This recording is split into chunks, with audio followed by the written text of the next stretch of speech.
Salam bahagia. Jadi kita melihat kepada koleksi campur-campur. Jadi saya bawakan koleksi daripada negara jiran, iaitu negara selepas Johor.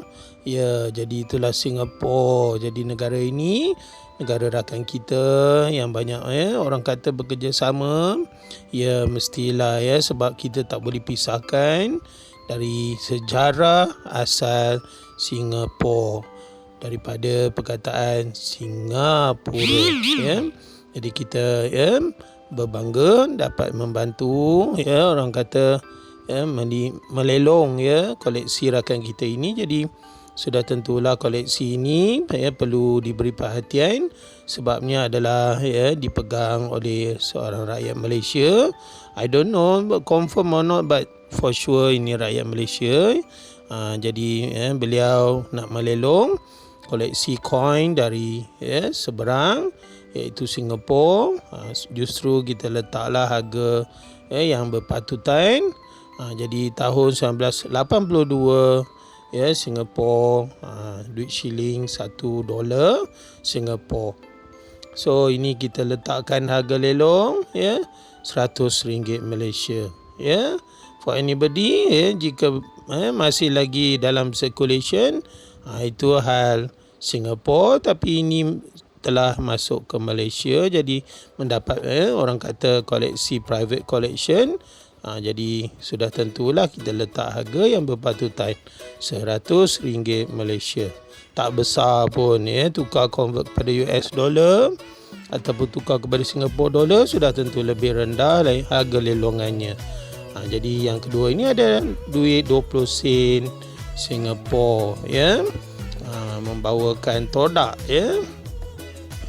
so orang putih panggil apa itu, malin lebih kurang lah saya pun tak tengok spesies ikan tersebut. Jadi lebih kurang todak. Ada cerita pasal todak, seorang budak dia dapat mengatasi serangan todak itu menggunakan hanya batang pisang. Jadi bacalah sejarah buku sejarah ada mencatatkan Singapura dilanggar todak. Okay, next adalah kepingan 1968, $1 Singapura. Yang kita nampak unik duit shilling ini adalah simple sangat. Nak sebut simple tu panjang betul. Jadi kita nampak Singapore coin ini very simple. Menampakkan orang kata ciri-ciri yang sederhana, tapi mata wangnya adalah lebih tinggi berbanding mata wang negara Malaysia. Dari segi value-nya. Jadi kita pun this is about economy. So duit shilling cantik tak cantik itu nombor 2. Yang penting ekonomi Singapura lebih ke depan berbanding Malaysia. So kita kena orang kata belajar daripada Singapura. Rakan-rakan di Malaysia bolehlah belajar dengan rakan-rakan di Singapura. Tak salah. Ini duit kita nampak adalah wang ataupun duit Malaysia. Kenapa itu? Sebab kita nampak dia tidak simple.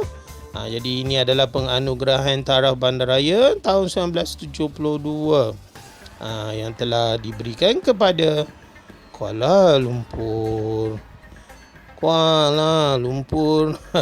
Nak nyanyi pun orang kata ada sedikit short brief bukan SOB yang teruk lah Jadi what to do Jadi ini adalah disebut sebagai penganugerahan taraf bandaraya kepada Kuala Lumpur. Jadi Kuala Lumpur telah mencapai taraf bandaraya pada tahun 1972.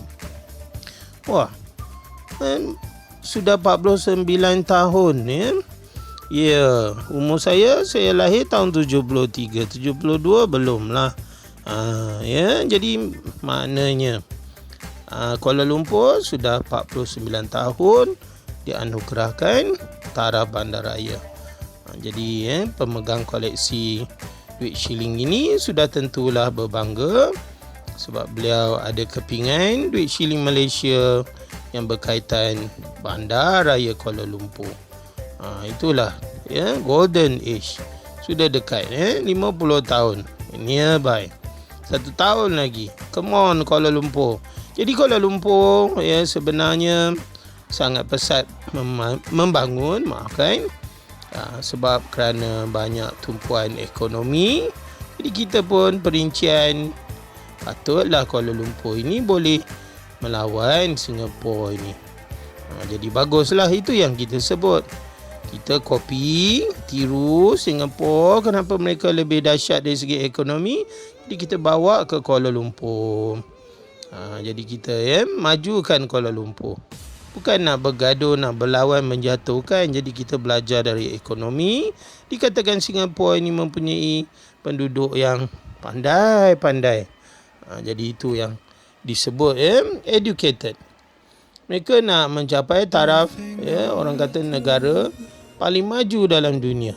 Sudah tentulah mereka melawan negara-negara Jepun, Eropah. Jadi sudah tentulah Singapura menyiapkan diri mereka untuk lebih ke depan. Dari segi ekonomi mereka sudah top 10 dalam dunia.